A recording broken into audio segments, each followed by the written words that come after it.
Are we ready for the age of the quantum computer? It's the first time that we are inventing computing in 70 years. Quantum being more transformational than many other computing technology. That is the first time we are branching, is big, no doubt. Depending on who you ask, some say these hyper-powerful devices could either break the internet, rendering pretty much every data security protocol obsolete, or allow us to compute our way out of the climate crisis. Its backers also say it could help us develop everything from new materials, say lighter electric vehicle batteries for example, to new pharmaceuticals.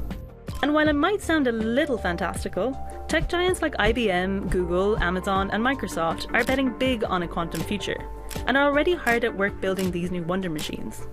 Here we are at the IBM Research Lab in Zurich, where we perform experiments on quantum computing.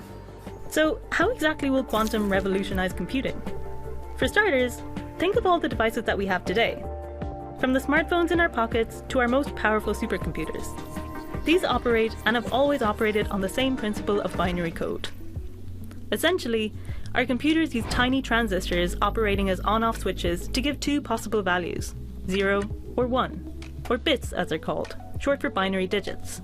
These bits can be combined into larger units, essentially strings of zeros and ones in different combinations to form a kind of code which computers then process into data that tells it what to do.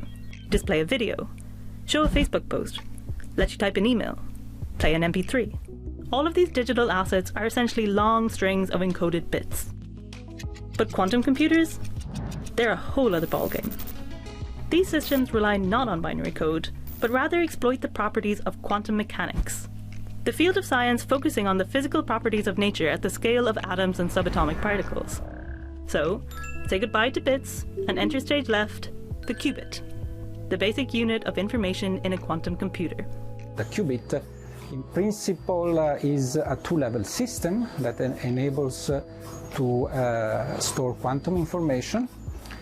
Again, instead of having only the two levels, 0 and 1, that you would have in a classical calculation, here we can build a superposition of these two states. Superposition in qubits basically means that unlike a binary system with its two possible values, 0 and 1, a qubit can be 0 or 1, or 0 and 1 at the same time.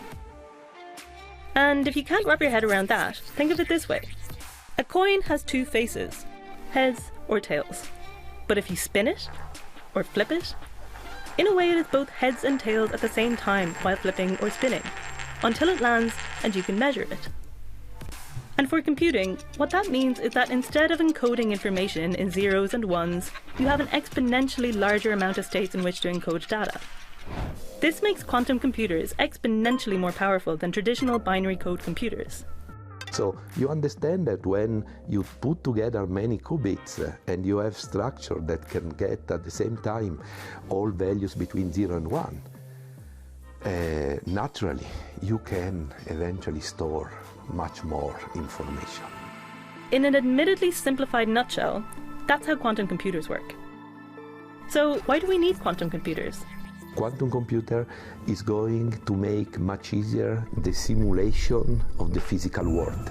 What is the outcome of the ability to simulate better atoms and molecules? We can understand better the properties of atoms and molecules and materials, designing of new materials with tailored properties. If I am able to design a better material for energy storage, I solve the problem of mobility. If I'm able to design a better materials as a fertilizer, I'm able to solve the problem of hunger and food, the production. If I'm able to design a new materials that allow to do CO2 capture, I'm able to solve the problem of climate change. But there could also be some undesirable side effects. A primary concern is that quantum computers of the future could be possessed of such powerful calculation ability that they could break the encryption protocols fundamental to the internet that we have today. When people communicate over the internet, anyone can listen to the conversation, so they have to first be encrypted. And the way encryption works, between two people who haven't met, they have to rely on some algorithms known as RSA or elliptic curve, Diffie-Hellman, to exchange a secret key. Exchanging this secret key is the hard part, and those require some mathematical assumptions which become broken with quantum computers. Organizations like IBM are already turning their attention to preparing quantum-safe algorithms to secure data in the quantum age. Even if we don't have a quantum computer, we can write algorithms for it. We have concrete expectations for what a particular quantum computer will do and how it will break certain encryption schemes. So we can definitely prepare for things like that. And it makes sense. It makes sense to prepare for things like that because we know exactly what they're going to do.